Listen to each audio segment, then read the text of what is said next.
Today I'm going to be talking about politics, and this is something I really never talk about because I'm kind of scared to. A lot of times people can be kind of rude or mean or assholes about politics whenever you bring up what you feel or what your opinion is. But this is the first election in my life where I actually like a candidate a lot and I care about the results. Normally with politicians, I feel like they're corrupt and inconsistent with their policies, so that's just something that's not interesting to me, therefore I kind of hate everyone. I really hope you listen to this whole video even if you generally don't find politics interesting or important. This video is not going to be going into Democrats versus Republicans. It's just going to be about the Democratic primary, which right now is Bernie Sanders versus Hillary Clinton. The primaries are really simple. It's when the Republicans select their candidate and the Democrats select their candidate. If you can't tell by my sweatshirt already, I am a Bernie Sanders fan and I will be voting for him. And I live in California, so I will be voting in the Democratic primary in June. And if you want to find out when your state is voting, go to voteforbernie.org. And you have to be 18 or older unless you're going to be 18 by the time the general election happens in November. Cheating the system. But not really cheating. We're not cheating.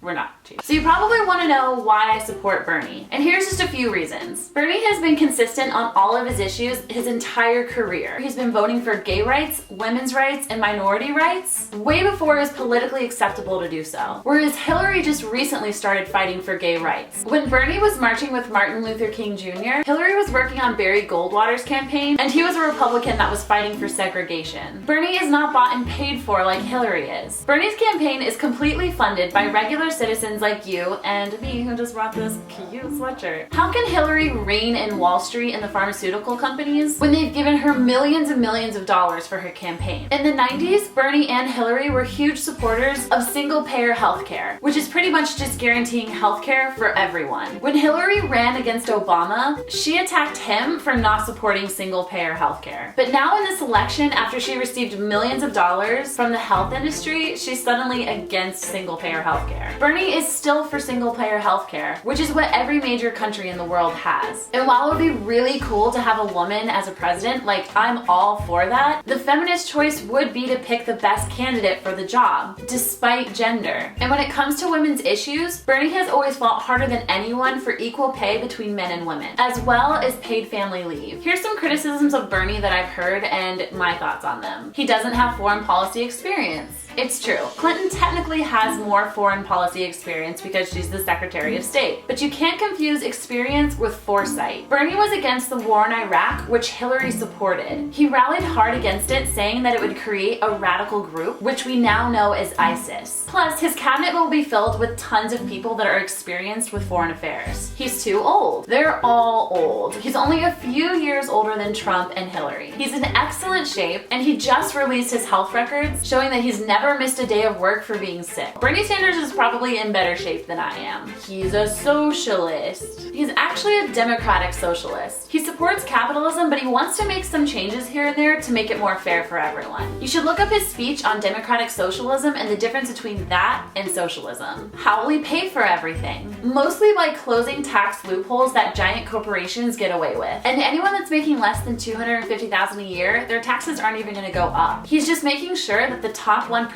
pay their fair share. You can look at how he plans to pay for all of these proposals on his website, BernieSanders.com. People are saying that Bernie's ideas are like too out there, too idealistic, like he's not gonna be able to get anything done because his ideas are too big and like unrealistic. But just because something seems like a really big task doesn't mean that you shouldn't try. I don't think that people should start from a place of compromise and trying to get what they want done. You should aim really high and then move on from there. Also, this is what political revolution is all about. Young people getting out there and voting for things that they believe in, not just for a president, but in every election to make sure Congress represents our interests. So yeah, things like free college tuition, that is something that people are like, oh, we'll never be able to get that done. Well, what's the harm in starting the conversation now and just seeing what progress we can make in that direction? Another thing is Bernie wants to end private prisons. Why should prisons be private? I didn't even know this was a thing until very recently. They make more money if more people are in jail. The goal should be less people in jail. Bernie also wants to legalize marijuana. 420, what's up?